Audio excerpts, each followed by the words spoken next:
Good morning, Mac, and anyone who might be watching episode 98 of GRAMidei, Read Stories for Mac. So we're just putting a bow on the final touches of our Christmasification. Trademark that name. Not really. But we got a hockey game later today. And if you hear any noise, that is not reindeer. That is your Aunt Hannah and your Aunt Corey putting the giant lighted arrow and the giant lighted bullseye so Santa can see our house and drop down the presents. It's a very good time of year. So because of that, and we're being all festive, and I got biscuits and gravy in the warmer. So when they get down off the roof, we're gonna go. It's gonna be so good. When you get your teeth, you'll see what I mean. Today's story is How the Grinch Stole Christmas, pictures and story by Dr. Seuss. So I'm going to try to read it so you can see the pictures at the same time. I think I can do it, and hopefully it will stay focused. Every who down in Whoville like Christmas a lot. I could be a who. But the Grinch, who lived just north of Whoville, did not. The Grinch hated Christmas, the whole Christmas season. Now, please don't ask why. No one quite knows the reason. It could be his head wasn't screwed on just right. It could be perhaps that his shoes were too tight. But I think the most likely reason of all may have been that his heart were two sizes too small. Oh, poor Grinch. But whatever the reason, his heart or his shoes, he stood there on Christmas Eve, hating the Who's, staring down from his cave with a sour, grinchy frown at the warm lighted windows below on their town, for he knew every Who down in Whoville beneath was busy now hanging a mistletoe wreath. Oh, yeah. And they're hanging their stockings, he snarled with a sneer. Tomorrow is Christmas. It's practically here. Then he growled with his Grinch fingers nervously drumming. I must find some way to stop Christmas from coming. For tomorrow, he knew, all the Who boys and girls would wake bright and early. They'd rush for their toys. And then, oh, the noise, noise. That's one thing he hated, the noise. In all caps, yelling. Look at all those toys, right? Then the Who's young and old would sit down to a feast, and they'd feast and they'd feast and they'd feast. They would feast on Who pudding and rare Who roast beef, which was something the Grinch couldn't stand in the least. Look at all that. A big table. And then they do something he hated least of all. Every Who down in Whoville, the tall and the small, would stand close together with Christmas bells ringing, and they'd stand hand in hand, and the Who's would start singing. And they'd sing and they'd sing and they'd sing. And the more the Grinch thought of this Who Christmas sing, the more the Grinch thought, I must stop this whole thing. Why, for 53 years I've put up with it now. I must stop this Christmas from coming. But how? I'm 2 years older than the Grinch. Then the Grinch got an idea, an awful idea. The Grinch got a wonderful, awful idea. I know just what to do. The Grinch laughed in his throat, and he made a quick Santa Claus hat and a coat. And he chuckled and clucked. What a great Grinchy trick. With this coat and this hat, I'll look just like St. Nick. The imposter. All I need is a reindeer. The Grinch looked around, but since reindeer are scarce, there were none to be found. Did that stop the old Grinch? No. The Grinch simply said, if I can't find a reindeer, I'll make one instead.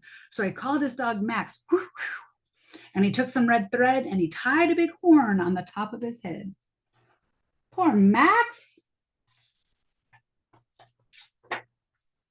Then he loaded some bags and some old empty sacks on a ramshackle sleigh and hitched up old Max. Oh, look at him go. Then the Grinch said, giddy up. And the sleigh started down toward the homes where the Who's lay a snooze in their town. So I've read this story before and I know what's going to happen. You're going to be surprised. All their windows were dark, Quiet snow filled the air, and the Who's were all dreaming sweet dreams without care. Then he came to the first little house on the square. This is stop number one, the old Grinchy Claus hissed, and he climbed to the roof, empty bags in his fist.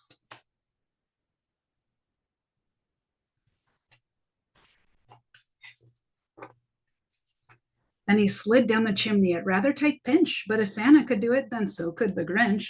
He got stuck only once for a moment or two. Then he stuck his head out of the fireplace flue, where the little Who stockings all hung in a row. These stockings, he grinned, are the first things that go.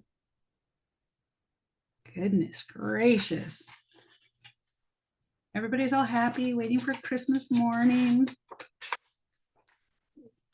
Then he slithered and slunk with a smile most unpleasant around the whole room, and he took every present: pop guns and bicycles, roller skates, drums, checkerboards, tricycles, popcorn, and plums, and he stuffed them in bags. Then the Grinch very nimbly stuffed all the bags one by one up the chimney.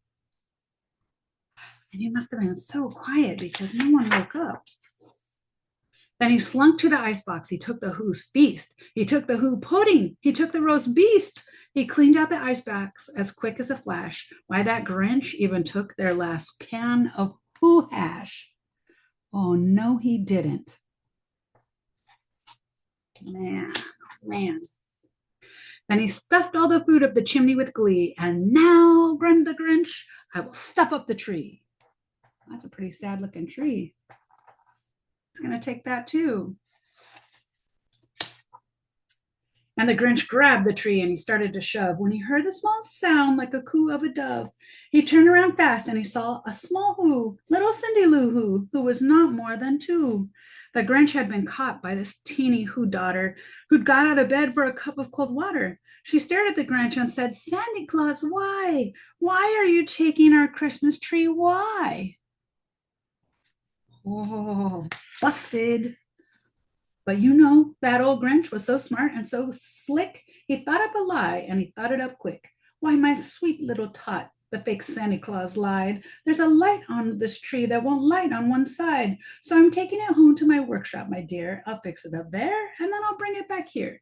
And his bib fooled the child, and he patted her head and he got her a drink and he sent her to bed. And when Cindy Lou Who went to bed with her cup, he went to the chimney and stuffed the tree up. Wow. Then the last thing he took was the log for their fire. Then he went up the chimney himself, the old liar. And on their walls, he left nothing but hooks and some wire. And the one speck of food that he left in the house was a crumb that was even too small for a mouse. That's not a good feast. A mouse-sized crumb, a smaller than mice-sized crumb, a mouse projected crumb size. Then he did the same thing to the other Who's houses, leaving crumbs much too small for the other Who's mouses. Now there's a good business opportunity. A Who exterminator. It was dawn, all the Who's still abed, all the Who's still a snooze, when he packed up his sled, packed it up with their presents, the ribbons, the wrappings, the tags and the tinsel, the trimmings, the trappings. Wow.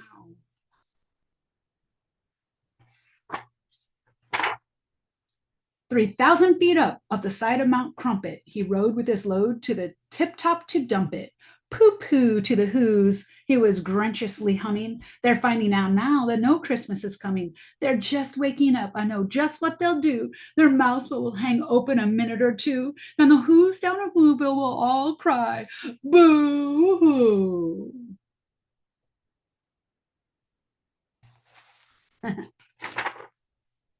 "That's a noise," grinned the Grinch, "that I simply must hear." So he paused, and the Grinch put a hand to his ear, and he did hear a sound rising over the snow. It started in low, then it started to grow.